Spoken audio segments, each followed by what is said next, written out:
Atenya kado bibuka. Abagambye mbu nosobola bibuka. Nawo yekibuka.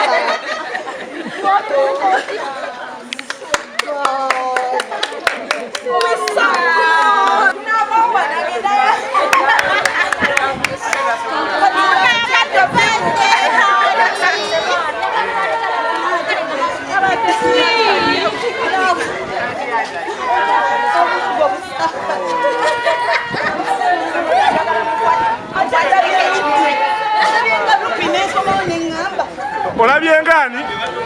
Inkulabye.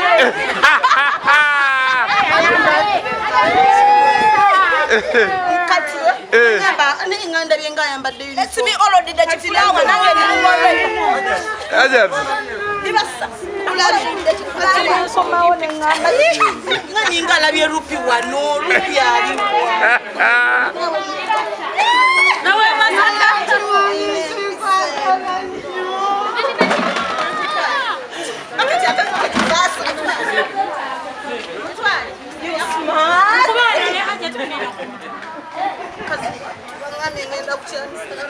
Love kuchemisana.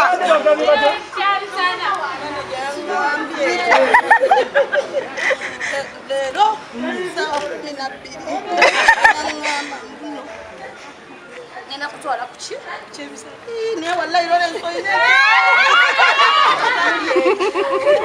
Ne mungu sana keke ya. Ogenda tuwa ko tuliyeko. Baby ogenda tuwa tuliyeko.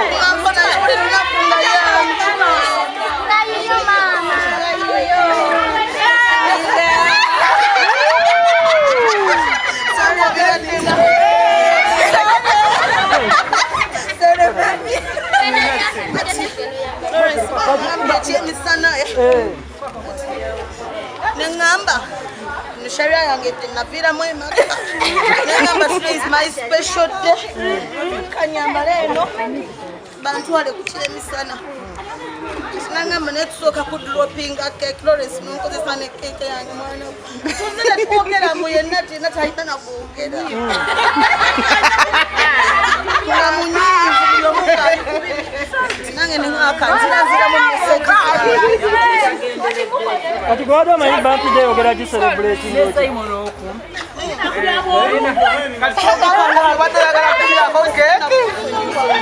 Bebe wate yagala kuya ko keki ya basi ndo lwale. Bada tuleta keki mbuji dropinga. Kati wagambye nga kutraista kunyamba.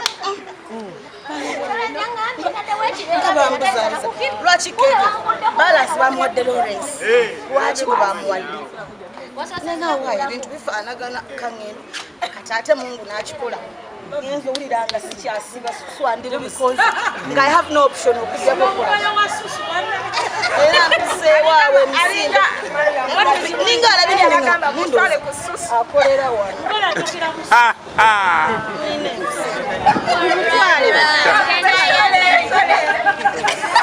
Nebyo kwambala mwali.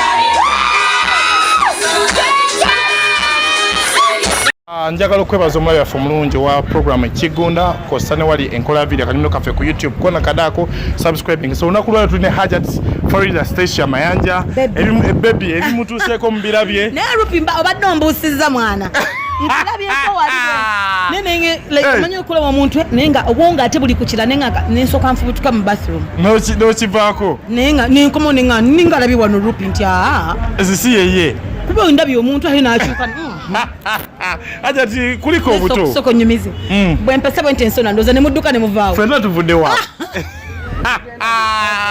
Ubadde woneba nawe obadde. Obadde obadde. Haja tukulika. Obali kuzaalibwa. Ballange. Katolika baby. Era. Ka baby kali myaka emeka kati kana kazali. Asatu mukago ozalibwa mwaka ki? Nazalibwa 1985 26th of May. Okay. Ajati abantu balina enjogera nti abakyala bayongerako either plus or minus 5 gogenze kaliwa. Allah wange. Sina nsonga lwaki njitoolako. Okay. Because buli mwaka oguyitawo abantu bafa. Nze nsiima Mungu byankolera saagala kwetoolako ate ntuuke mangu kukufa. Ne badde surprise ya kumeka yesoose yebadde ey'okubiri. Nga yakutaano. Ani yasooka okukolera surprise Ajati? Mukwano gwange bamuyita Bweti. Yankolera surprise airport. Wali ovaawo Ajati? Nalinva wasijjukira. Okay. Nalinvaawa. Sijjukira naye nga nalinva bweru. So surprise ene kyenjawulo bakolera surprise nenga keeki gwe wagyekoledde. You know, it's very Kizze kitya? Amuwala yankubira ne mugamba you know birthday ya dinti ya rakusatu ne mugamba you know booking on time nanga mane sene ngenda ziwereza kati ne mugamba sente nampereza like 75 of the money bitundu samu 5 ku 10 nange ne mugamba oyagala design yo nanti ji yajonjiza do you need any different flavoring intinjiza so byonna nenjiya so mukubera nti ogendo delivering a cake wo mugamba nti njiwereza omuntu teyaganye nagamba sanadda mukwogera nayo since the other day because na missing a number I lost her number esimu yange ya file so I lost her number never good thing nti Lawrence yali akubira nangamba lwayagala cake agenda kukubira so namukubira ne mugamba you perhaps have that number of the person yankubira because I misplaced the number nengira kimanyi abadde ajja kunkubira cake yange eri one of the olunaku leero no nenga njagala mbimale mu time like amanyanga male mu time gabereko gakale so amanyi yabadde yakuwadde cake tebakuwulire manya ngenda kuba asimanyi gundi yamumpadde simanyi yangambya ni yamumuwadde ngenda mukubira n'atakuba ne buziba then nenkera onagenza olwabuzibira ddala ne muga kusawa around saa 2 ne muga Lawrence amanya kale kamba kubira bangambye ye Farida uzira bangambye ye Farida ngakoze na lero kumasha happy birthday Farida no kateka wao nkateka Ajati birthday negenzo kutuuka nga abantu amubera likiriva jatu wafe akava ku kitanda go bagenda okanga bwati ta pressure tetuke o control nzoti ya pressure mu mbere eno to sagitegeera kati amasanyu gakyali wagulu nayo regulaho naye kirungi mbadde ndikuddagala bulungi sikyali minsinga era mbadde mize n'empeke zange bulungi kati nsaba Lord ekitiibwa anyambere ereme kujja ereme kutuka wadde nga nsanyuse nnyo bambi okay tugenda kuleka oyongera okubanga onyumira ebimuli bino byonna bani abatese simanyi I have no clue kubanga namwe munsazeeko kati kino mumbejja Mariam ndagire yakimpadde nange mbaye nakam surprising a while ago because her birthday yali ya 16 nesimanya nti naye anterese naye omuntu gwensiza obutasonyiwa Isara Kabengo wedda gwenjogera naye nandaga tayina ttabu tayina kyamanyiko nemusanga wano so Ajati mu mbeera eno nga tuwunzika njagala tutunuulire musical tukomawo tutya osirisemu abantu bagamba Ajati wa fasirize Wandaludde kali kalaludde abantu era video oganyo giwa abantu very soon oganyo kuwa video abantu Ajati very soon so tuyina ebyuma byonna tenyinza okugano w'abantu nekibatu obala omuntu oba ne time frame Ajati kolabo zijja ddi totola kolabo saagala nina ensonga lwaki because nze njagala nnyo nempa omuntu ekintu to the fullest kati okola kolabo ne hitinga ne babayita ku mukolo abiseera ebisinga oli abeerawo ng'ayagalako omuntu ayagala ku mulala kati nze ogenda nenyimba paati emu mba ndaba nga nziba abantu bange yesu lwaki si kolabo however much like nzaagala naye nga rasta mba njagala bwe mandi mu group nenkola naye aba group nga I'm going to give the people everything like to the fullest saagala tuka wali atemba yimbise onyiridde abakuyiridde amazzi naye ate onyiridde ekine ekyama ekiri emabega bashadi eno wala omukyala ayambaza abasiraamu hijab house omukyala oyo abadde alina engoye ziyampaako nga nnungi nnyo nga tugenda zigula nonda engoye nenzuwa management nezigula kakati management negamba okay tugenda tupikinga ezo engoye kati tubaye tugenda mu photoshoot bifaananyi bye tulina byawedde onangamba omukyala oli enamba y'omukyala oli twogere kuba omukyala oyo nga ayagala tumulangire nga nyambaza nga tumulangira omuteeke kuli ku mukutu alangibwe so ne muwe enamba nga simanyi nti bali mu ngenza olaba akasawo nga kaliko hijab house I was like what Hajati katukuleko nyumirwe yenyini ekufitinga kakala kenyina katabola hajati katukuleko nyumirwe ne kaketi kewekoledde banayo katukwagaza emyaka emipya gyofunye egyobuto emirungi nnyo naye omwami tetumulabye wajati taliwo birthday yange atulaba omulungi ku channel yaffe eno Kosane wali eri ku starting program Ekigunda of course exclusively akanyomero k'abatutumufu wetuli mpolampola however n'akanyomero k'enkola video wetuli mpolampola tutambula kona kadako subscribe so mu mbeera eno olunaku lwayo tuli ku mikolo muganda wange Sa El Magic Sa Lawrence obulamu bugamba kitaata buli bulungi olunaku lwayo tuli ku ki leero tuli ku surprise birthday ya omuyimbi era omuzannyi gwe bayita Stesha Mayanja Hajati yes surprise eno developing out idea okuba nti omuyimbi omukolera surprise ebiseera ebisinga abantu ng'abo abayimbi kati ng'oyo omuyimbi muntu walinnya oba olina tosobola kuleka birthday mazaalibwa ge ne gayitawo buyisibe gatyo ddala ng'oli manager because n'okukolera obukozi omuyimbi birthday first kimuzaamu amaanyi ng'omuyimbi n'ayongera okuba nti ali active ekyokubiri n'erinnya lye era liba lyongera okukola ki brand so tuba tulina obikola nga management tutunulire surprise birthdays nzitera okukutula abantu ate omuyimbi we mabegako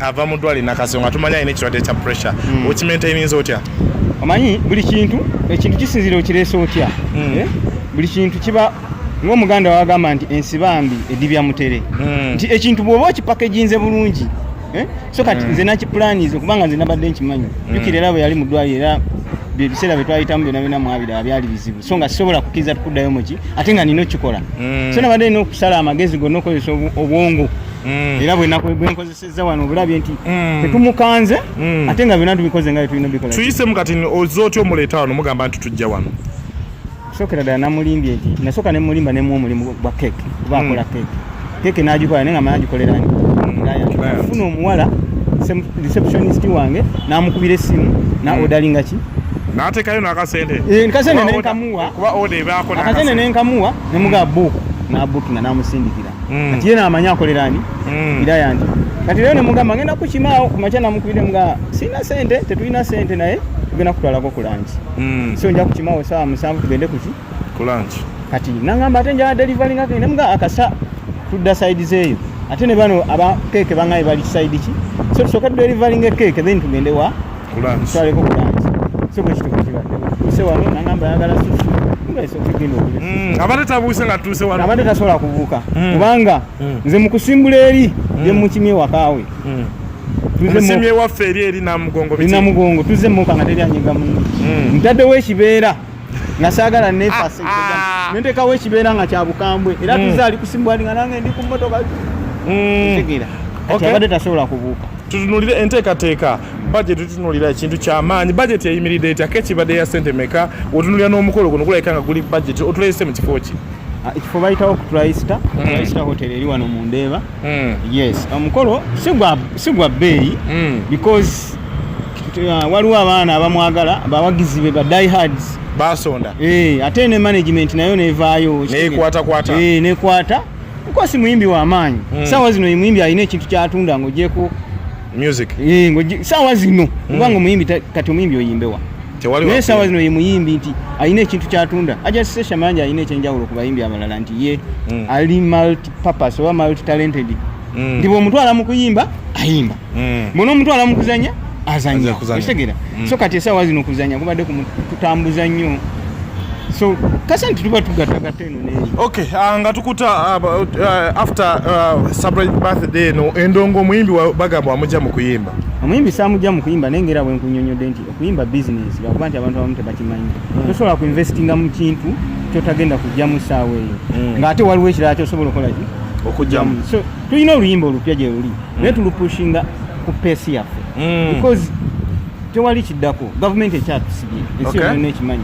ate nga okuzanya okukola ki kutambula abalaba YouTube abalaba Spark TV babiraba n'ekirala omuzanyo gutambula ku CD so tetumujje ndi nomukuyimba avuddemu ne tunoonya minzaani waweekola ki era suuni nga batutadde ate tugenda sabula endongo n'ensi ankweyanziza yabadde Sa Lawrence El Magic CEO Stesha the house girl mu mbeera eno katweyongere twongere okukulaga birthday ng'egyetambulemu ziri zitya Hajati atunyonnyola awulira atya kakeeki akakoza yeekoledde kakeeki surprisingly so mu mbeera eno katweyongere mpolampola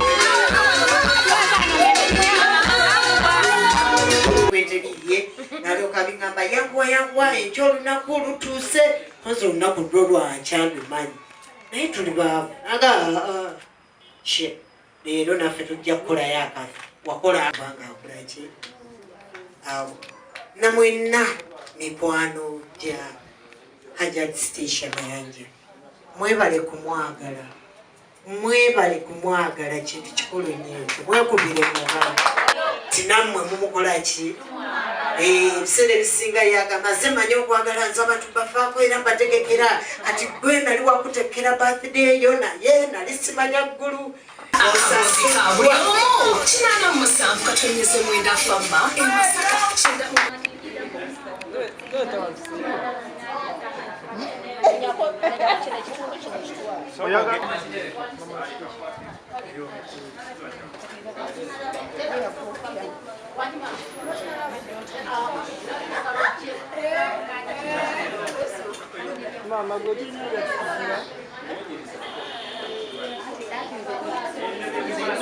Mama,